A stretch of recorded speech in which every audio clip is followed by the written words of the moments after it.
Madalas tong naitatanong palagi sa akin. Sir Eli, Sir, ano ba ang dapat kong piliin?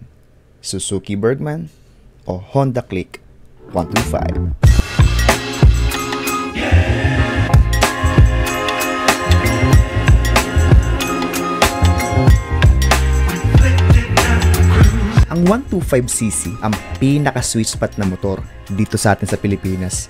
Bukod sa abot kaya ang kanyang presyo, matipid ang gasolina ng karamihan ng mga 125cc na motor.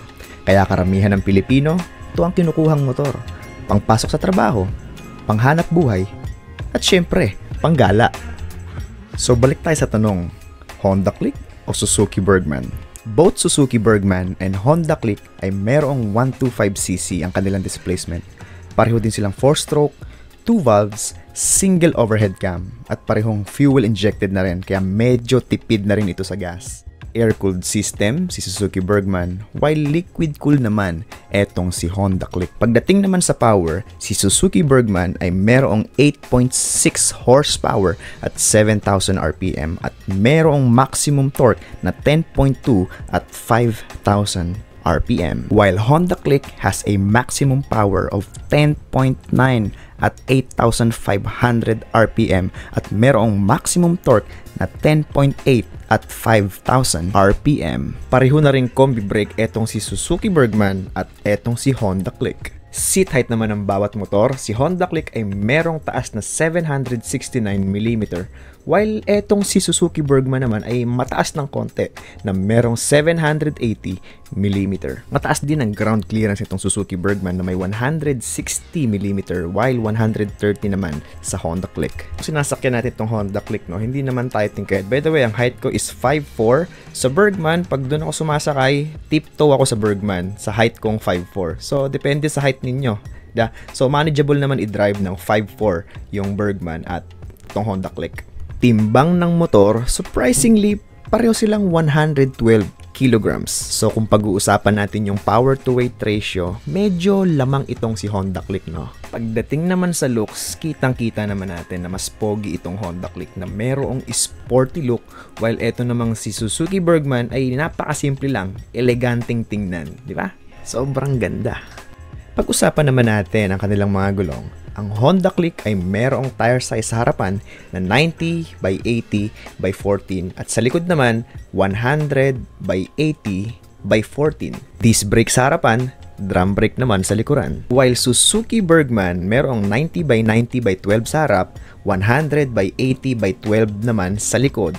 So meron pa silang isang variant yung 10 inches, yung naunang Bergman. Punta naman tayo sa mga features ng bawat motor. Parehong naka-digital na itong panel gauge ng Suzuki Bergman at Honda Click. Mas malaki nga lang itong sa Suzuki Bergman kung titingnan ninyo. Parehong silent start na rin itong parehong motor na ito, ang Suzuki Bergman at Honda Click. Nilagyan na rin pala itong si Suzuki Bergman EX ng engine auto stop start system na every time hihinto yung motor, for example sa mga stoplight, ay after ilang seconds mamamatay yung kanyang makina at once na i-throttle mo ulit ay aandar ulit ito na magbibigay ng katipiran sa gasolina, which is napakalaking bagay niyan para sa ating mga motor. Pag-usapan naman natin yung kanilang underseat compartment o yung kanilang storage. Ang Honda Click ay mayroong 18 liters na size ng compartment, while 21.5 liters naman ang laki ng compartment ng Suzuki Bergman. So, pagdating sa storage, mas marami tayong mailalagay. Mas malaki yung compartment ng Suzuki Bergman. Pagdating naman sa footboard o kung yung tinatawag natin na gulay board, di hamak na mas malaki, mas malawak yung gulay board ng Suzuki Bergman kumpara sa Honda Click. Meron na rin palang extended footboard itong Suzuki Bergman. Talagang maxi scoot feel pag nakasakay ka rito sa Suzuki Bergman. Marami kang foot position na pwedeng gawin.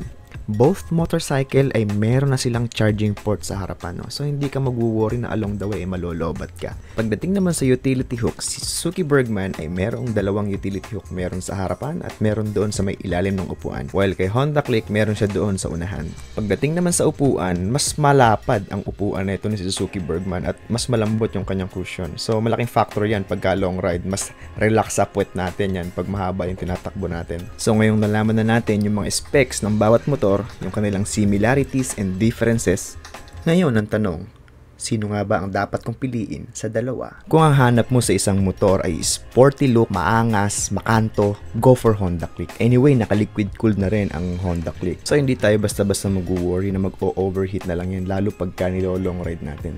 Anyway, kahit naman air-cooled ang Suzuki Bergman, hindi naman siya basta-basta rin nag-overheat dahil hindi naman ganong kalakihan yung makina niya na 125cc para mag-overheat. Maraming beses ko na rin biniyahe yung ating Suzuki Bergman at hindi naman ako nagkaroon ng issue ng overheating sa kanya. So ang tanong, necessary ba na lagyan ng liquid-cooled ang mga 125cc na motor?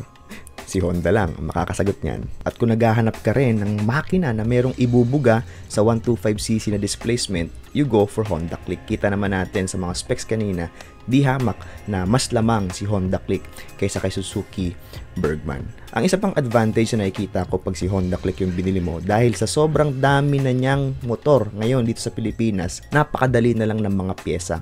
Napakadali na lang makakita ng mga aftermarket parts ng Honda Click dahil nga sobrang dami nang gumagamit nito ngayon sa atin. At ngayon, kung ikaw naman yung taong naghahanap ng komportable sa ride, nakaka-relax imaneho ng motor, at masarap i-long ride kahit sa dulo pa ng Pilipinas na walang ngawit-ngawit sa katawan, you go for Suzuki Bergman. Sa sobrang lawak ng gulay board nito na may extended footboard pa, sigurado ako na relax ang magiging ride mo dito sa Suzuki Bergman na may malapad pang upuan at sobrang lambot na cushion. Pagka may long ride nga kami, nagrereklamo na lang yung mga kasama ko na huminto muna kami kasi masakit na yung puweta nila, which is hindi ko nararanasan sa akin, di ba?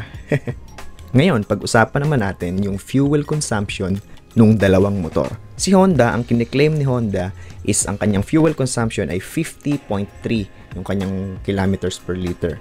At si Suzuki Bergman naman, ang kiniklaim niya is 56.8 kilometers per liter. At binansagan nga na pinakatipid, the most fuel efficient na 125cc sa Pilipinas. Actually, ginawan ko sila ng parehong video. Parehos tayong nag-ride ng 100 kilometers, same route, paakyat ng Tagaytay at pababa. So, ginawa natin yan kay Suzuki Bergman, umakyat tayo ng Tagaytay, tapos bumaba hanggang sa ma-reach natin yung 100 kilometers. Ganun din yung ginawa natin kay Honda Click. Umakyat tayo ng Tagaytay at pababa hanggang sa maka 100 kilometers tayo. At ang naging resulta ay ito. Si Honda Click ay umabot ng 50.7. So, i-round off na natin. Naka 51 kilometers per liter siya sa 100 kilometers natin ginawa. At si Suzuki Bergman naman, eto, nagulat ako sa naging resulta ng fuel consumption niya. Umabot si Suzuki Bergman ng 68 kilometers per liter. Grabe, halos umabot na ng 70 kilometers per liter. Sobrang tipid na niyan. Yan, uulitin ko, parehong ruta, same lang din ang average speed, takbuhang 50 to 60 lang tayo, ginawa natin sa Click at sa Suzuki Bergman. At yun yung mga naging resulta, di ba? So, alam niyo na kung sino mas matipid sa gasolina. So ngayon, punta naman tayo sa acceleration test 0 to 60 ng parehong Suzuki Bergman at Honda Click. Acceleration test 0 to 60, itong Honda Click 125. In 3, 2, 1, go!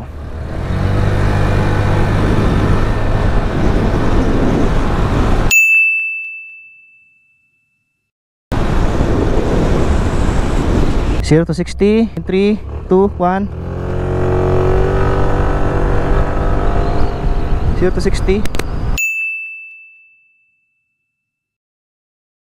Okay, 60. What up? Nakita naman natin na based nga doon sa specification ng torque, halos parehong-pareho lang sila ng lakas ng torque, no?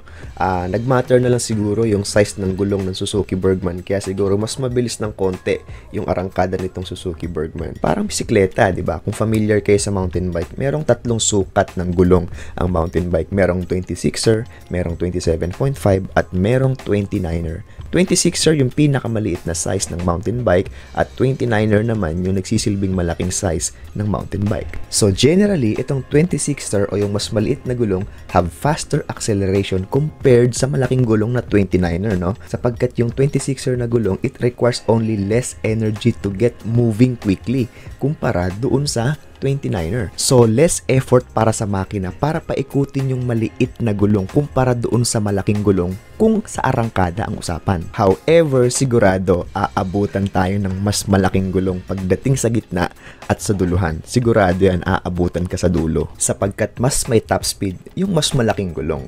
And speaking of top speed, ang na-reach ng Bergman sa top speed ay nagre-range siya ng 106 to 109.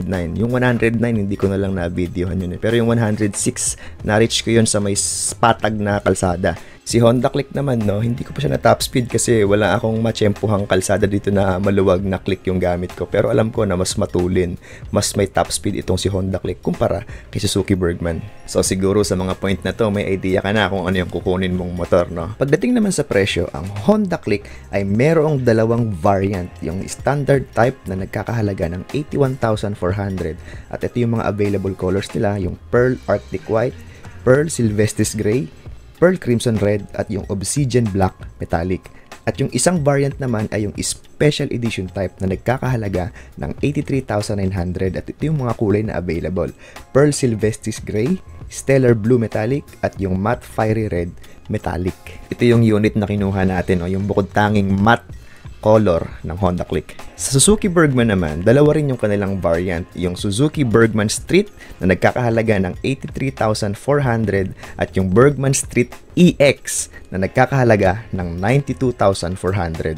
Ito naman yung mga available colors sa Suzuki Bergman Street, yung Candy Summer Red, Pearl Moonstone Gray, New Titan Black at yung Pearl Mirage White, which is yan yung kulay ng Bergman na meron tayo. At eto naman yung mga available colors sa Suzuki Bergman EX, yung kanilang Metallic Matte Platinum Silver, yung Metallic Matte Black at yung kanilang Metallic Royal Bronze. So ikaw, ano yung pipiliin mo? Sabi nga ng kasabihan, beauty is in the eye of the beholder. Marahil maganda sa akin yung Click, sa kanya naman maganda yung Suzuki Bergman. Pero kung ako yung tatanungin ninyo, kung ano yung pipiliin kong motor, ang pipiliin kong motor ay kung ano yung pipiliin mo.